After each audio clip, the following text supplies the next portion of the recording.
తెలంగాణ అభివృద్ధికి కేంద్ర ప్రభుత్వం సహకరించాలని మంత్రి పొన్నం ప్రభాకర్ కోరడం జరిగింది. మరి హుస్నాబాద్ నియోజకవర్గం అక్కన్నపేటలో నిర్వహించినటువంటి మీడియా సమావేశంలో కేంద్రం పైన పలు కీలకమైనటువంటి వ్యాఖ్యలు చేశారు ఆయన. తెలంగాణకు రావాల్సినటువంటి నిధులు, ప్రాజెక్టులు, మౌలిక వసతుల విషయంలో కేంద్రం సానుకూలంగా వ్యవహరించాలని చెప్పేసి కూడా విజ్ఞప్తి చేశారు.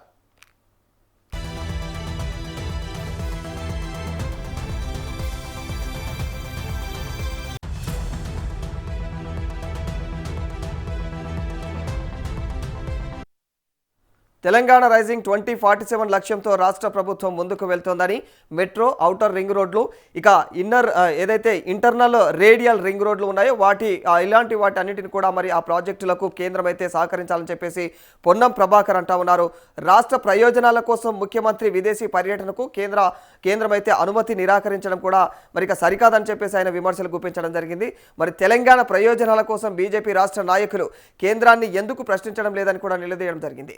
పక్క రాష్ట్రాలకు నిధులు ఇస్తున్నప్పుడు తెలంగాణకు ఎందుకు ఇవ్వడం లేదో మరి కేంద్రం సమాధానం చెప్పాలని కూడా ఆయన డిమాండ్ చేయడం జరిగింది.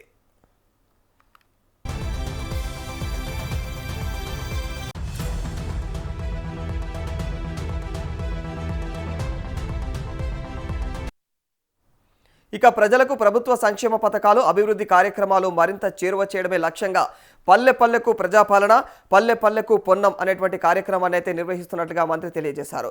హుస్నాబాద్ నియోజకవర్గంలోని 183 గ్రామాల్లో ప్రజలతో నేరుగా సమావేశమై వారి సమస్యలను తెలుసుకుంటారని కూడా ఆయన హామీ ఇవ్వడం జరిగింది.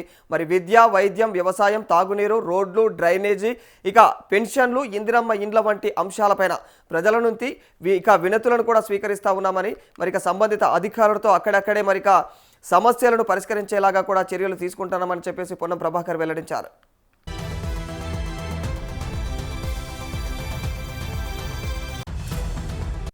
ప్రజాపాలన, ప్రభుత్వ కార్యక్రమాలు, సంక్షేమ కార్యక్రమాలు గ్రామీణ ప్రాంతంలో ఏ విధంగా ప్రజలకు అందుతూ ఉన్నాయి, అదేవిధంగా గ్రామీణ ప్రాంతాల్లో ఇంకా వాళ్ళకు అవసరమైనటువంటి అంశాలు, సమస్యలు ఏ విధంగా పరిష్కరించాలనే కార్యాచరణతోటి హుస్నాబాద్ నియోజకవర్గంలో ఉన్న 173 గ్రామాల్లో పల్లెపల్లెకు ప్రజాపాలన, పల్లెపల్లెకు పొన్నమన్న కార్యక్రమం పేరు మీద నేను 19వ తేదీ నుంచి పర్యటన ప్రారంభం చేసిన. ఇది 4వ మండలం.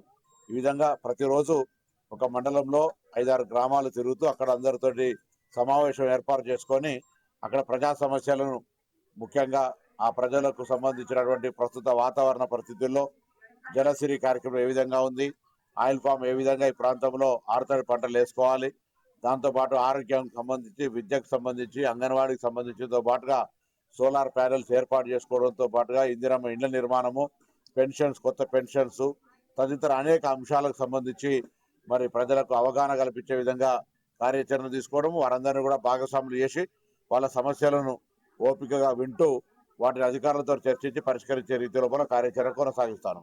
ఈ కార్యాచరణ వల్ల గ్రామాల లోపల ప్రజలకు నేరుగా కలవడము, వాళ్ళ సమస్యలను పరిష్కరించడంతో చాలా సానుకూలంగా, విజయవంతంగా కొనసాగుతోంది. అన్ని గ్రామాల్లో కూడా అక్కడ స్థానికంగా ఉండబడే అంశాలన్నీ కూడా వెంటనే పరిష్కారం అవుతా ఉన్నటువంటి సందర్భంగా చిన్న అది త్రాగునీటి సమస్య కావచ్చు, విద్యుత్ కావచ్చు, ఇతరత్ర అంశాలన్నీ కూడా పరిష్కారం అవుతా ఉన్నాయి. మండల స్థాయి అధికారులందరూ కూడా సమావేశాలు ఉండడం కారణంగా వెంటనే వాటి పరిష్కార మార్గం దొరుకుతున్నటువంటి సందర్భంలో మిగతా ఇంకా భవిష్యత్తులో జరిగే అన్ని కార్యక్రమాల లోపల గ్రామస్తులు పాల్గొని వాళ్ళ యొక్క అంశాలను నా దృష్టికి లిఖితపూర్వకంగా కానీ లేదా వారు చెప్పి మరి అధికారుల ద్వారా పరిష్కారం చేసుకోవాలని సందర్భంగా నేను కోరుతా ఉన్నాను.